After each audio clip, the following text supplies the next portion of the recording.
India உலகளாவிய கல்வி மாநாட்டில் பல்வேறு நாடுகளின் பல்கலைக்கழகங்கள் மற்றும் கல்வி நிறுவனங்களுடன் புரிந்துணர்வு ஒப்பந்தம். முதல்வர் மு.க.ஸ்டாலின் முன்னிலையில் கையெழுத்து.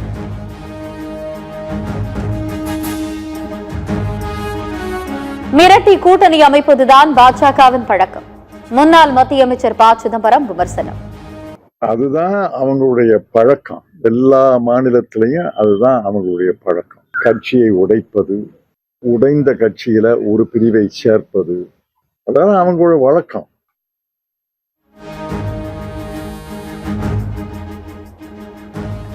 ராமதாஸ் கட்சி துவங்கிய போது ஆதரவு கொடுத்த யாரும் எனக்கு ஆதரவு கொடுக்கவில்லை.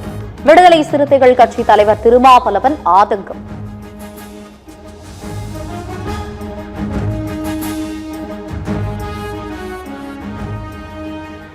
சென்ற ஆண்டு பொங்கல் பரிசு தொகுப்புடன் ரொக்க பணம் ஏன் தரவில்லை? தமிழக அரசுக்கு நாம் தமிழர் கட்சி தலைமை ஒருங்கிணைப்பாளர் சீமான் கேள்வி.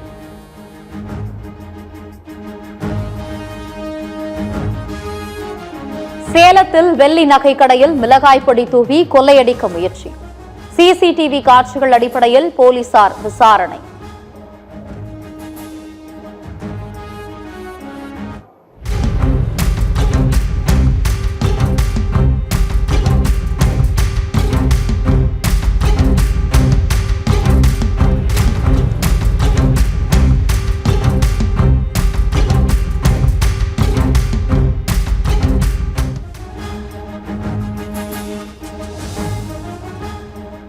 குடியரசு தின விழாவில் பங்கேற்ற முப்படைகள் வாசறைக்கு திரும்பிய நிகழ்ச்சியில் குடியரசுத் தலைவர், குடியரசு துணைத் தலைவர், பிரதமர் பங்கேற்பு. கண்கவர் அணிவகுப்பு நடத்திய முப்படை வீரர்கள்.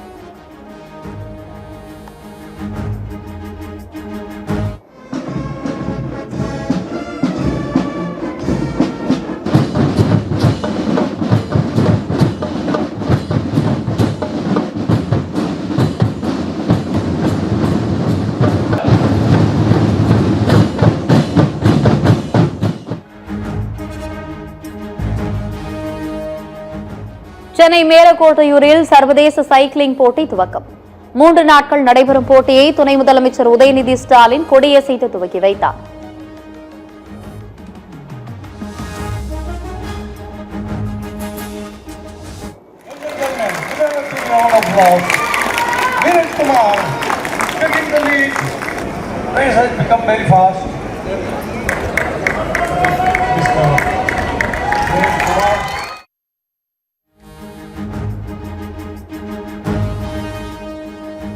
இரண்டாயிரத்தி 2016 2022 ஆண்டுகளுக்கான தமிழ்நாடு அரசின் திரைப்பட விருதுகள் அறிவிப்பு.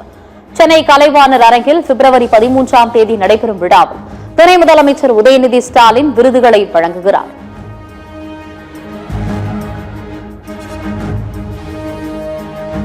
நடிகர்கள் சூர்யா, விஜய் சேதுபதி, கார்த்தி, தனுஷ், ஆர் பார்த்திபன், ஆர்யா, விக்ரம் பிரபு ஆகியோர் சிறந்த நடிகர்களுக்கான விருதுக்கு தேர்வு.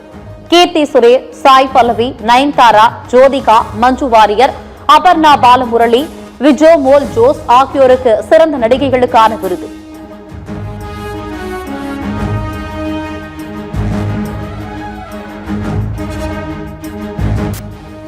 ஓபிஎஸ் ஆதரவாளர்கள் பலர் அதிமுகவில் இணைந்தனர்.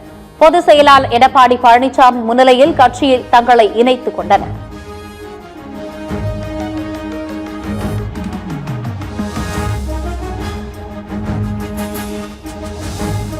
தமிழகத்தில் சட்டம் ஒழுங்கு சீரழிந்து விட்டது என்பதற்கு சான்றாக நாள்தோறும் குற்ற சம்பவங்கள் அதிகரித்து வருவதாக தாவேக தலைவர் விஜய் குற்றச்சாட்டு. முதலமைச்சர் இனி இருக்கும் கொஞ்சம் நாட்களிலாவது சட்டம் ஒழுங்கை பாதுகாக்க தேவையான நடவடிக்கைகளை எடுக்க வேண்டும் என்றும் வலியுறுத்தல்.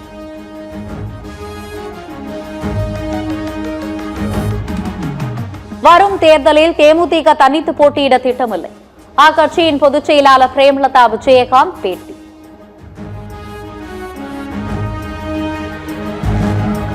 கட்சியும் தோழமை கட்சிகள் தாங்க. இன்றைக்கு வரைக்கும் அனைவரும் தோழமையோட பழகுறாங்க. ஆனால் கூட்டணி என்பது கழகம், அத்தனை தொண்டர்கள், நிர்வாகிகள், மாவட்ட செயலாளர்கள் விரும்புகின்ற ஒரு கூட்டணியை தான் நம்ம அமைக்க முடியும். அந்த வகையில் இன்னும் நிறைய டைம் இருக்குங்க. மார்ச்ல தாங்க டேட்டே டிக்ளேர் பண்ண போறாங்க, எலெக்ஷன் டேட்டு.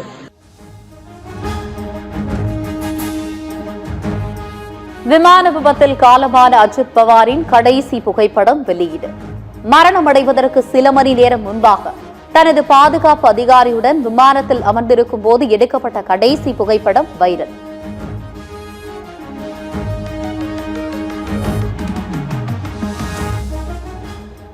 காங்கிரஸ் மேலிட தலைவர்களை சந்தித்து பேசிய சசி தரூர், காங்கிரஸ் கட்சிக்கு எதிராக கடந்த சில நாட்களாக செயல்பட்டு வந்த நிலையில் சமரசம்.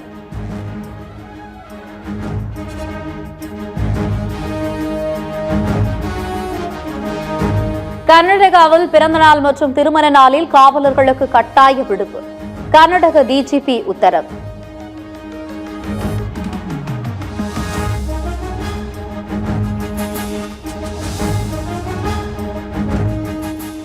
அடுத்த மாதம் தொடங்கவுள்ள T20 உலகக்கோப்பை கிரிக்கெட் தொடர்.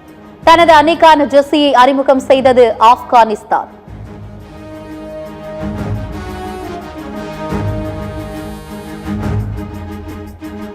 புதிய பதவியை ஏற்க உள்ளாரா ரோஹித் சர்மா? நாளை முக்கிய அறிவிப்பை வெளியிடுவேன் என ரோஹித் சர்மா தனது இன்ஸ்டா பக்கத்தில் பதிவிட்டு உள்ளதா ரசிகர்கள் எதிர்பார்ப்பு.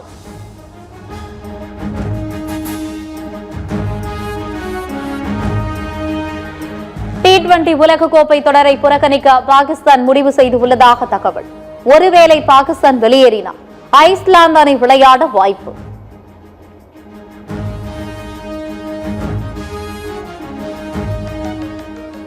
கியூபா நாட்டின் புரட்சியாளர் ஜோஸ் மார்டின் 173வது பிறந்த நாள் கோலாகலமாக கொண்டாட்டம்.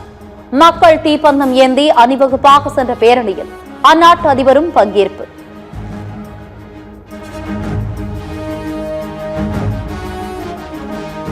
இந்தோனேஷியாவின் கிழக்கு அல் மஹ்ராவில் உள்ள நிக்கல் சுரங்கத்தில் பயங்கர நிலச்சரிவு.